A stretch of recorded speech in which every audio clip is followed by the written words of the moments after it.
of their peers, even when there were surprise witnesses that said, that person, including Moses Wright, who stood up about 5'2", just like I am, in an open court for the first time, a black man accusing a white man in open court in the South, and said, there he is.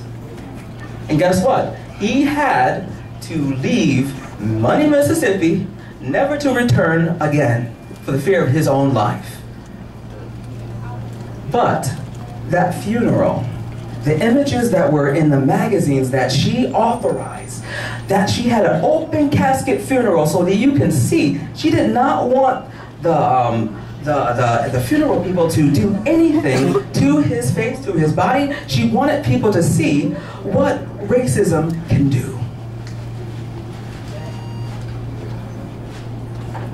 I thought that was me. My time was up. I got 2 minutes, y'all. Say that line again, because that was good. What racism can do. If it's not checked, if it's not complained about, if people do not speak out and speak up, if people think that this feeling of hopelessness, that if you do speak up, if you do say something, that it will just go on deaf ears and just take it,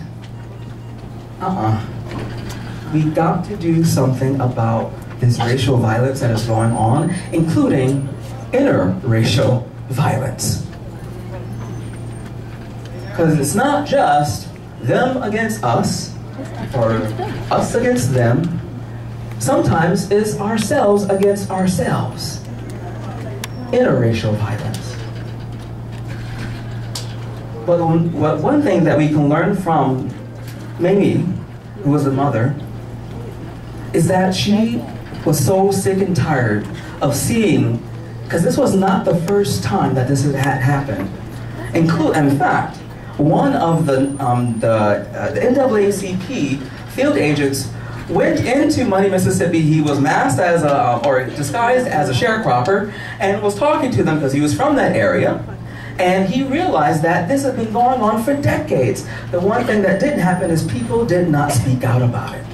They just took it and they just let it happen because they felt that hopelessness, that same hopelessness that is going on in our communities right now.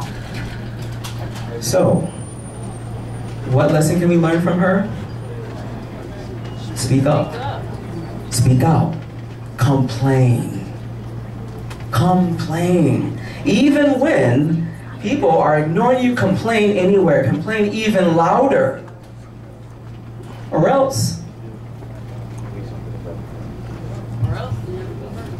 Or else, I guess, right? I'm the timekeeper, so bear with me one moment.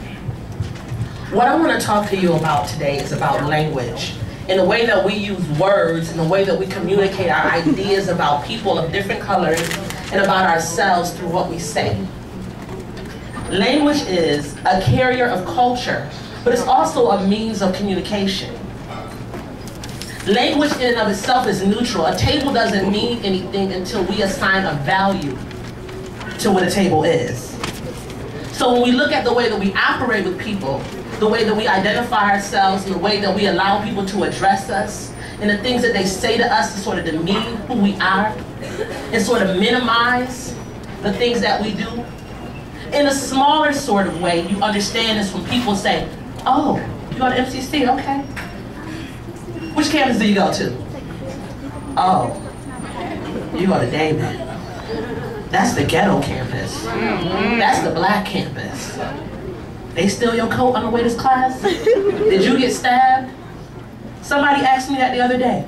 You work downtown at the hood campus. Are you scared? I was like, because they kill people on Main Street. They don't do that in Amon. That's on the 4th and 5th floor of the Civility building. They don't kill people really in there. All the murders happen outside. So what we do is we buy into that. We keep it real. How many people here hood? How many people here ghetto? I'm hood, I'm ghetto. You know that's a new way of calling you a nigger, right? Yeah. You know that's a real new way of calling you a nigger with the ER on it. You know that, right? Because when you say inner city, when you say ghetto, when you say hood, who do you think of? You're thinking of somebody who's black, who's ignorant. You're thinking of all the negative stereotypes and characteristics of someone who is less than. But we embody that. We walk around, we say, oh, I'm not saying nigger with the E-R. I'm saying nigga with the A. There's a difference. You think Emmett Till was a nigger or a nigga? Huh? If you hungry or you hungry, do you still want to eat? Are we going to have any miscommunication? Oh, you know what? I thought that you meant that you wanted to go play Bikino or spades because you said hungry. I didn't understand. But we make all sorts of exceptions for language. We do things that are called microaggressions, the little subtle things that we do that are supposed to be harmless. Somebody walks by, 5'10" black male. I talk about this in my black lit class. We all know 5'10" black male, right? Every night in the news he wanted for something. 5'10" black male. I don't care if you light skinned, I don't care if you 6'4", you a 5'10" black male.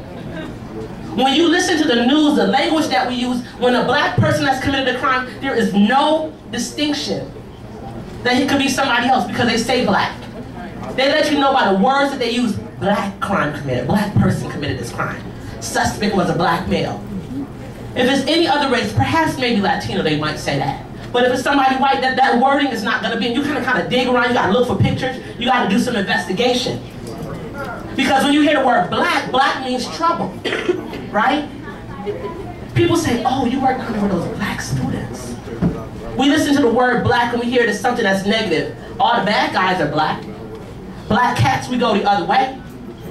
The only time you want to be in the black is when you're in a financial situation. But we forget that means money. Because when we hear somebody in the black, we think that means that they got their financial aid checks and they ain't about to be empty. Right? I said this last time I gave this presentation. The beauty about getting a refund check is you can get the education and keep the money. It's a well-known secret. You don't have to get the check and get out of school. We don't kick you out. But the wording of a Damon student is, people at Brighton obviously don't do this. When you hear the term Damon students get their check and they leave. They go get 40 ounces, they go get tattoos, they go get piercings, they go get their baby's ears done, they get their nails done, they go put rims on their cars, because that's what the ghetto does. And we suck that up on a platter. We want to keep it real, right? I'm hood, yo. I'm hardcore.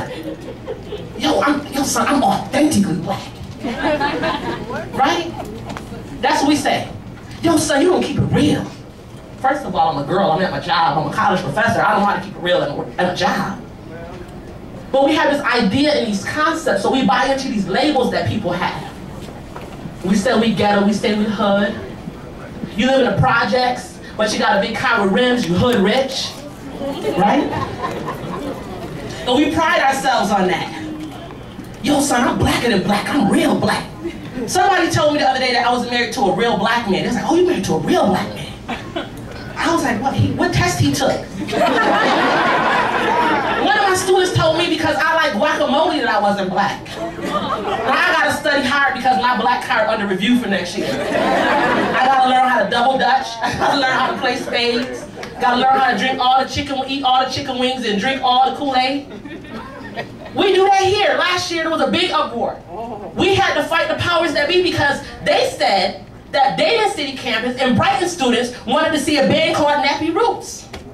And because Nappy Roots had an album called Chicken, Watermelon, and some other random thing, Grits, that black people and brown people and white people would come to a function that had a chicken wing and watermelon eating contest. Right?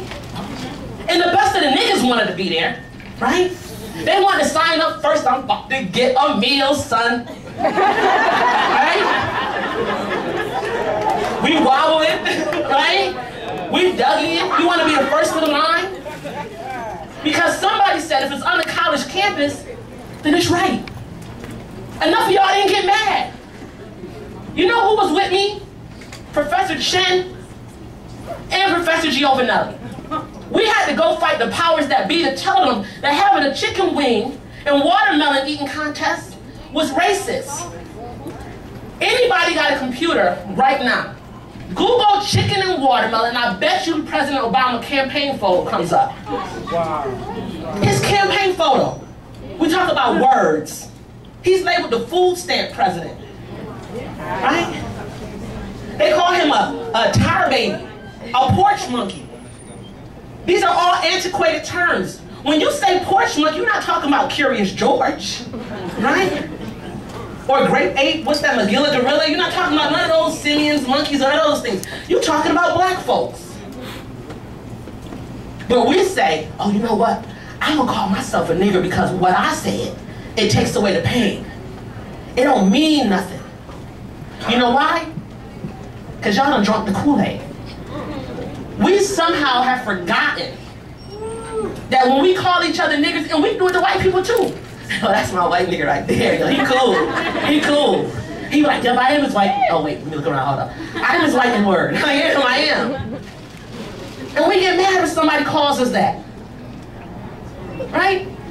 Or we listen to hip hop and we somehow believe, oh, because the rapper said it, or because you replace the ER with an A, that is harmless. But when you perpetuate the word nigger, what you do is you spit in Emmett Till's grave. You spit in his mother's face. You spit in your grandfather's face. You even spit in Natasha Chen Christensen's face. Because she's anti-racist language. Black people can't be the ones to stop using the N-word. You can't be the ones to stop saying nigger. You can't be the ones to only stop saying the word nigger.